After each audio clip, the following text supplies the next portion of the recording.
si masmeje, pavarësisht se unë nuk jam i profesionit të asaj fushë, po si masmeje, këto përmbytje që kanë ndodhur dhe janë masive, kanë ndodhur për 2 arsye. E para, nuk janë mirëmbajtur sistemi i kanalizimeve, kanali pari, dyti, tret, si që janë ato, dhe e dyta, që mua më duket që është më kryesorja, ndërtimet pa kriter.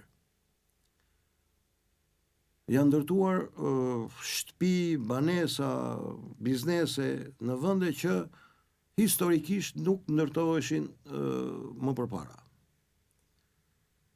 Për shembull, marrim Kënetën e Durrësit. Është çudi e madhe që në Kënet, ajo prandaj quhet edhe Kënet, sepse mbante ujë ti të ndërtosh.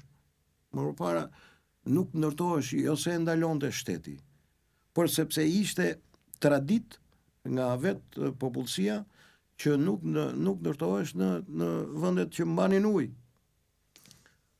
E njëjta gjë mund të them edhe për pjesën e Kënetës të Lezhës në Torovic.